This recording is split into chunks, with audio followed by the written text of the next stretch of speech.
Bismillahirrahmanirrahim. Honorable Ambassador, Ambassador of Pakistan in China, Mr. Khalil Hashmi. Honorable Federal Ministers from Pakistan, Mr. Ren Hongbin, Chairman China Council for the Promotion of International Trade,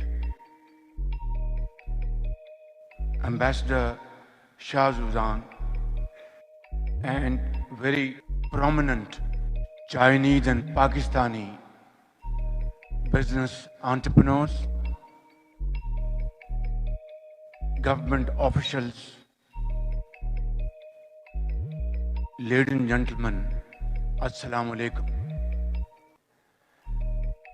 It's really a great honor and a pleasure to be here before the most outstanding business houses from China and Pakistan.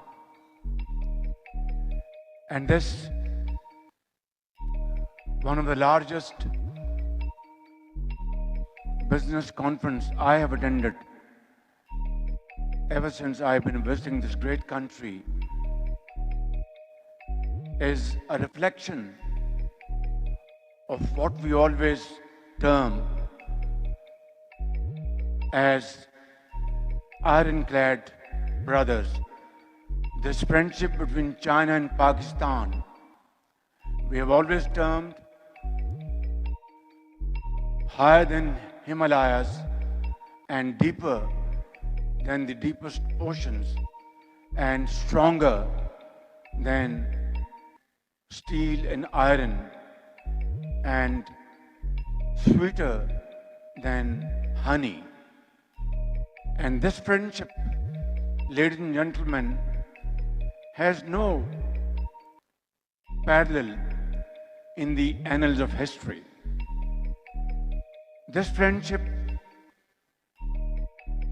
was based on honesty of purpose, on mutual respect, and the will to cooperate with each other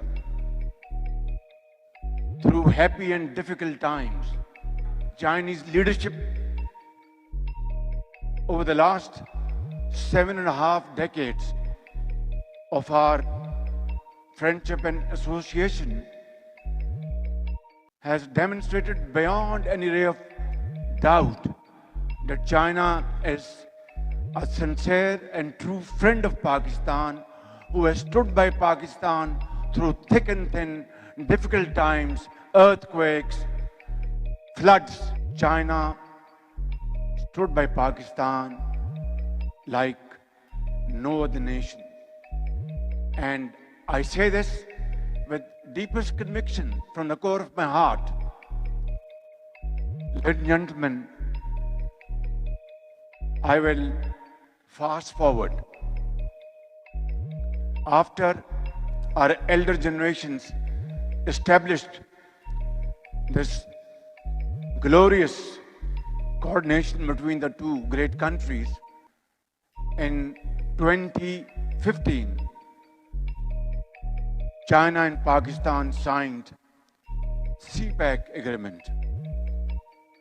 Our great leader, my dear brother, very dear brother, President Xi Jinping, was very kind and gracious to visit Pakistan in April 2015 and signed CPEC agreement with my elder brother, Prime Minister Mohammad Nawaz Sharif.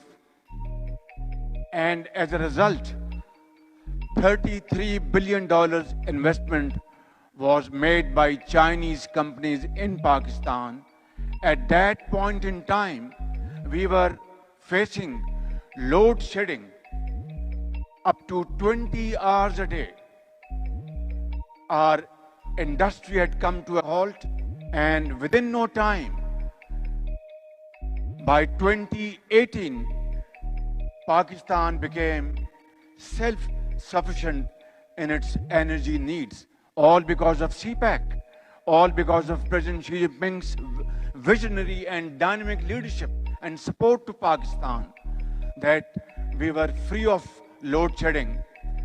And then there was a phase of great industrial comeback, revival in Pakistan, agricultural revival in Pakistan.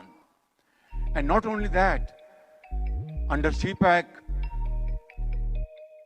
great infrastructure projects was also undertaken. Road network, Orange Line in Lahore, and dams, and many other projects. And this turned Pakistan's economy like never before. And then, ladies and gentlemen, there was a pause. I'm not going to go into detail. There was a pause and things slowed down. And now, ever since Prime Minister Nawaz Sharif's government came back again, and this government, in April 2024, these relations, alhamdulillah, by the grace of God, have been not only revived, but that warmth has come back again. That trust has come back again. That mutual respect has come back again. And this is what I think was the need of the hour. And today, we are ready to launch CPEC 2.0.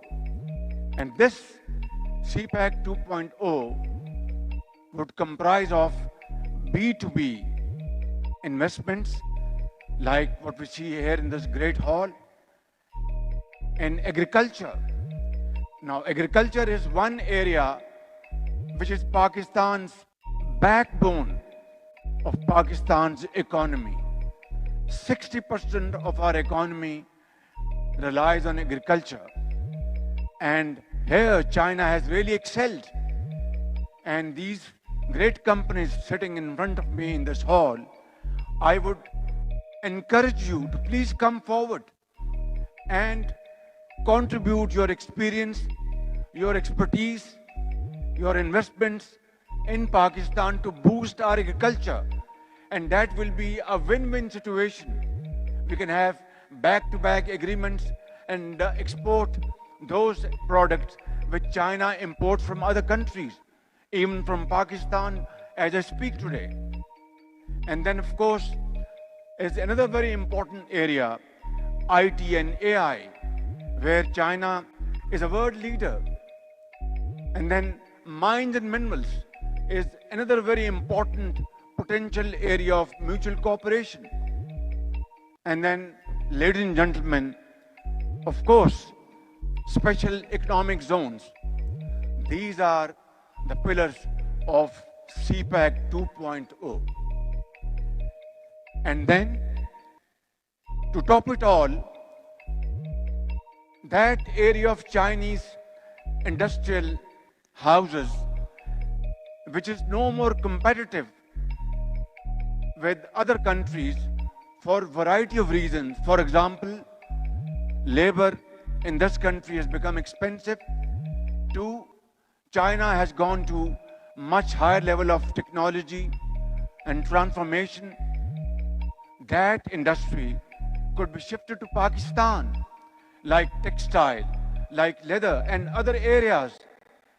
And combination of Pakistani cheaper labor, skilled labor, cheaper, and joint ventures between Pakistani entrepreneurs and Chinese entrepreneurs, we can convert this opportunity into a great win-win equation between China and Pakistan.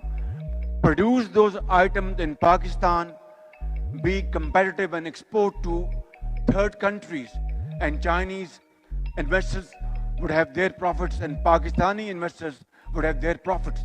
So this is, I think, the sum total crux of CPEC 2.0. And I would encourage all Chinese investors sitting here in this hall and those who are not here, please make use of this opportunity. And I want to tell you very frankly, for this purpose, I have brought along with me government official delegation here in Beijing.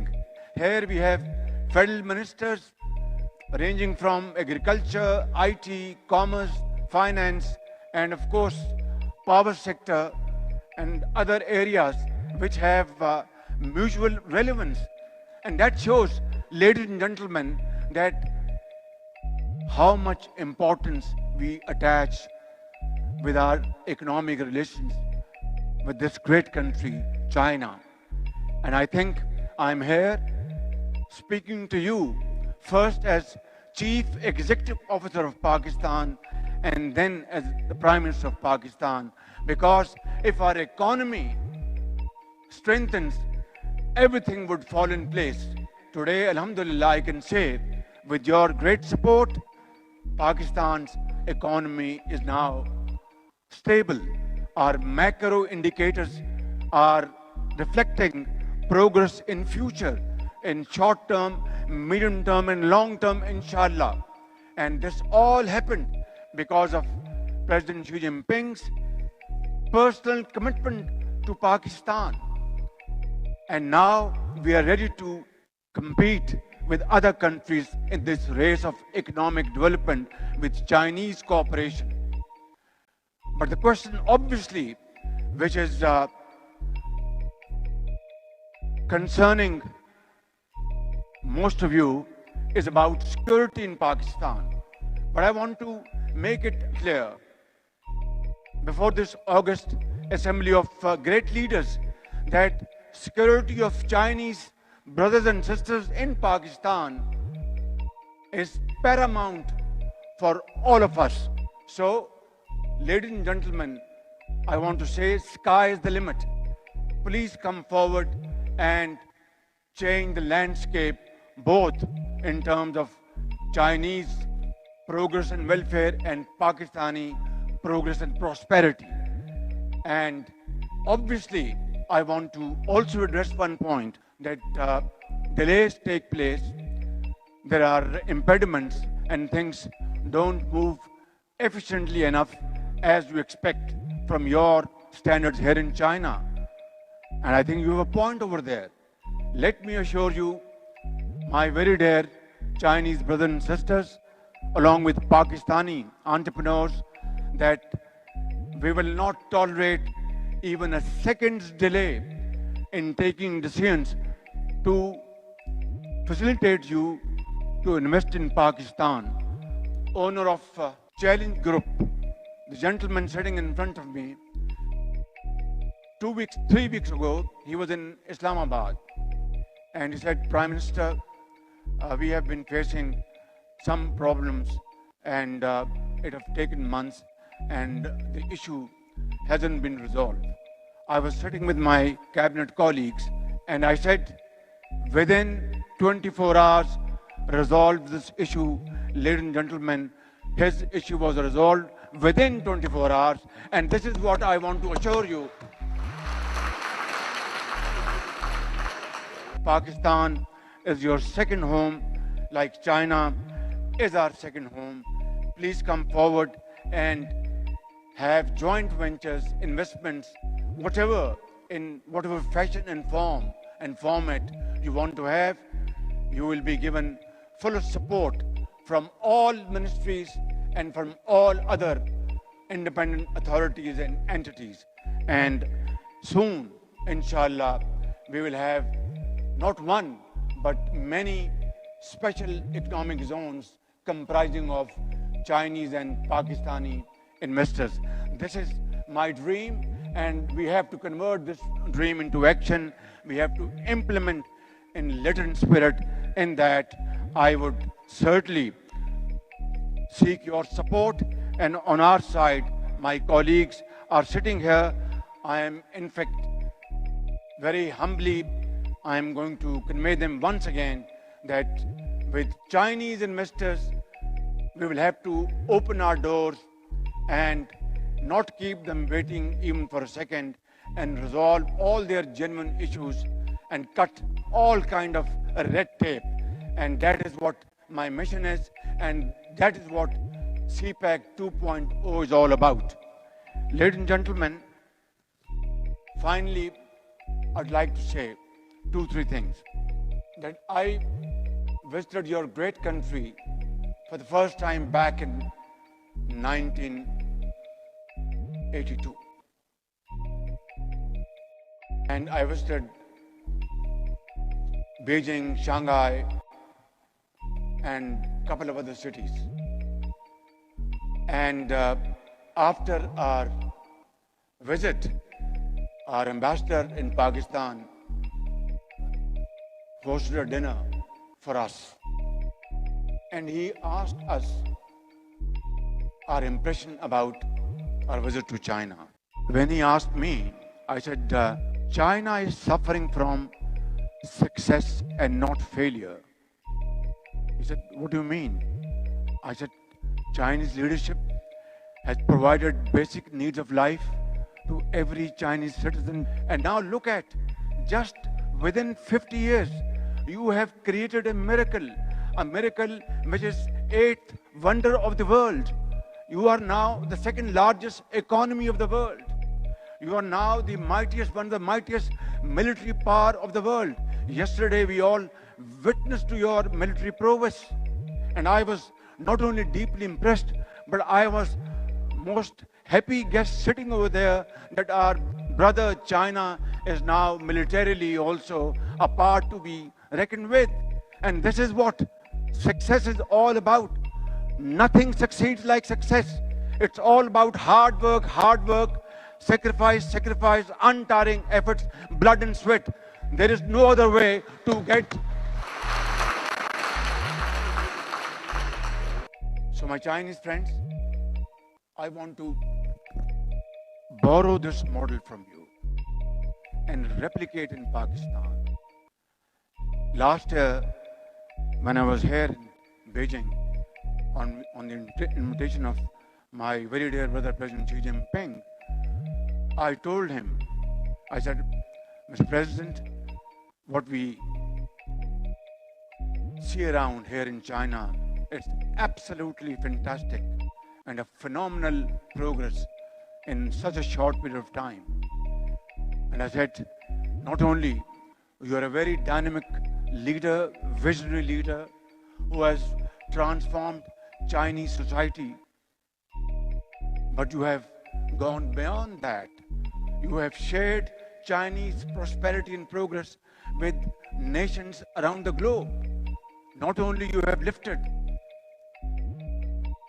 about 700 million people out of poverty in China and given them productive jobs, but you have offered jobs to millions around the globe who are jobless. You have changed the destiny of nations. You have transformed countries and taken them out of poverty towards prosperity and happiness.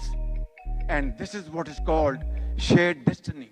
This is what is called multilateralism. And I think President Xi Jinping stands outstanding in this particular arena. Ladies and gentlemen, today that day has come to create industrial and agricultural progress. Today we need to acquire your expertise and technology and experience in all these fields, which will one day soon convert Pakistan into a strong, vibrant economy. And it is difficult, but not impossible. It is difficult, but not impossible. And how can we achieve this? The way you have achieved your progress, the way you have achieved your prosperity.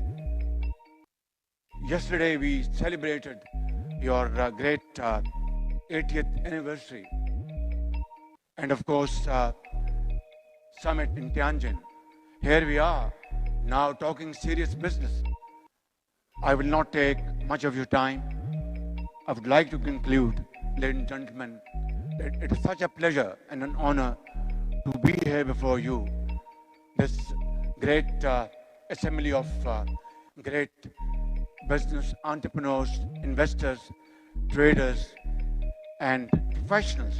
I want to assure you I will be back here again this afternoon to witness signing ceremony of many joint ventures and MOUs. But these will be not papers. These will be converted into implementation within no time, the moment I land back in Pakistan. God bless you. Pakistan, China friendship, Zindabad, Pak Chin Dosti, Zindabad.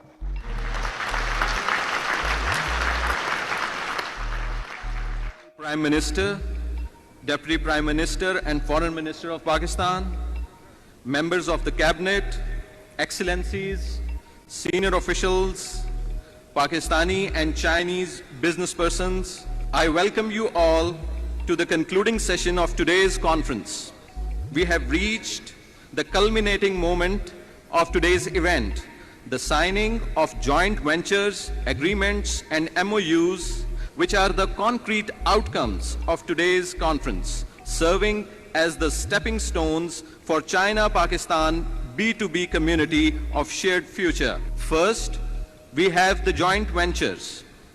Then, we will have the MOUs. The total value of joint ventures which we have concluded today comes to $4.2 billion. The total number of these MOUs is 21. I welcome high-tech technological concern, Weiche Lowell Intelligent Agricultural Technology Company, IMGC, Zhonghui Agricultural Development, Barak Tractors, Shinju Kun Chongqing Industry and Trade Company, and Asia Park Investments Limited, China Resources Boya Biopharmaceutical Company. Esteemed representatives are requested to sign the documents. Ladies and gentlemen, this cohort belongs to agriculture and medical and health sectors. The next group, Shah Company Medical Private Limited and Hygia Medical Technology Company Limited, Shah Company Medical Private Limited, Newsoft Medical Systems Company Limited.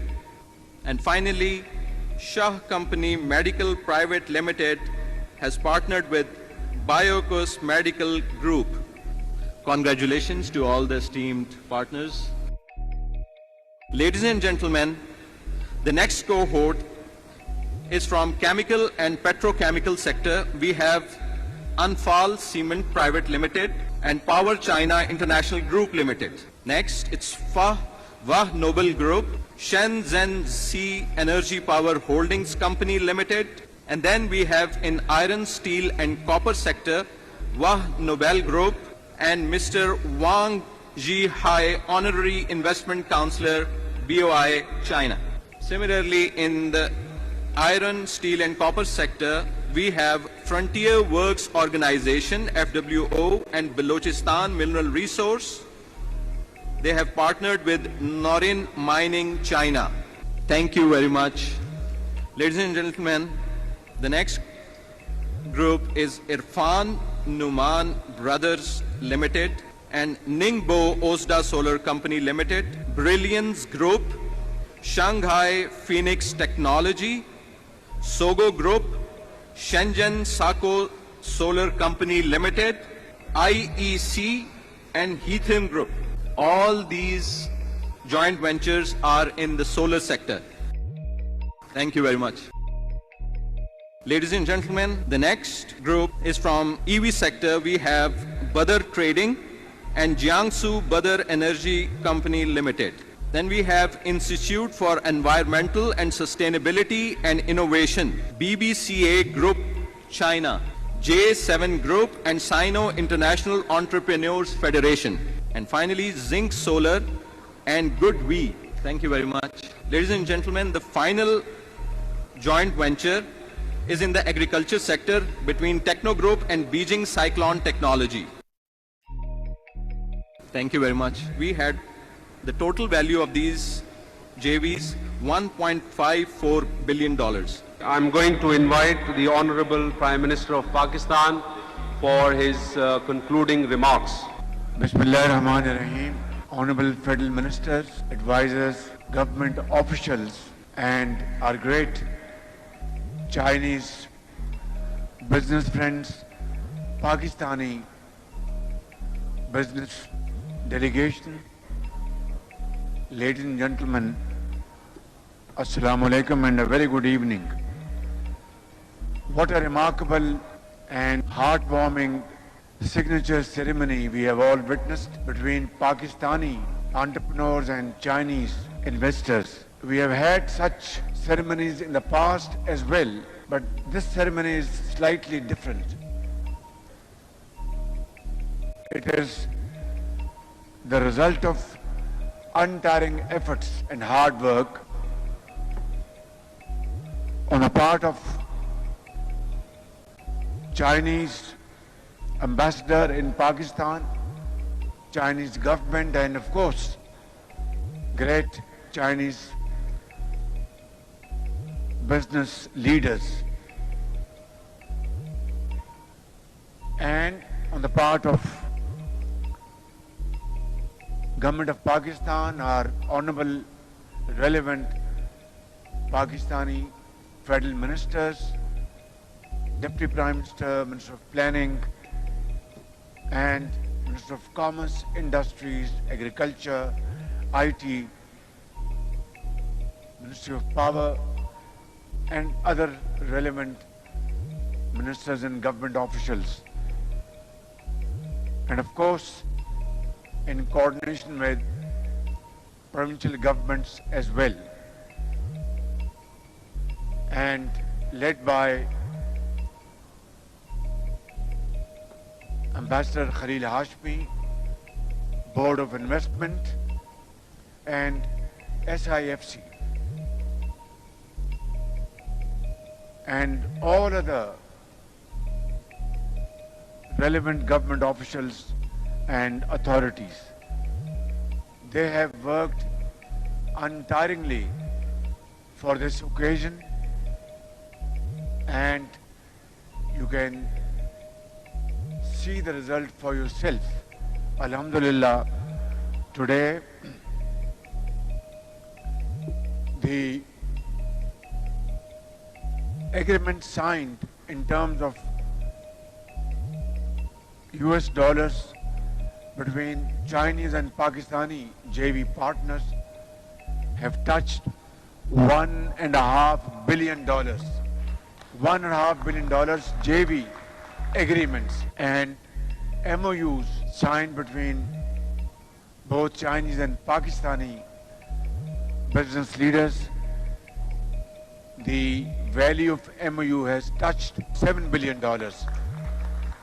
All told, $8.5 billion worth JVs and MOUs which have been signed this evening. I know, and we all know very well, that to transform MOUs into agreements and then in its implementation phase is a challenging task. And both parties will have to work very closely, jointly, and both the governments will have to work very closely with each other. Our ambassador in China, Chinese ambassador in Pakistan, our federal ministers with provincial governments of Pakistan, with Chinese counterparts. And this will take a lot of efforts. I can assure you we will be able to achieve our targets. I know for a fact that if all of us take this conscious decision that we will work together to achieve these targets as early as possible, if you achieve these MOUs and these joint ventures agreed upon today between both the countries, believe me, we would have earned our day. And I will call it long march of our economic development between the two countries. And this long march will start from Beijing and end in Islamabad.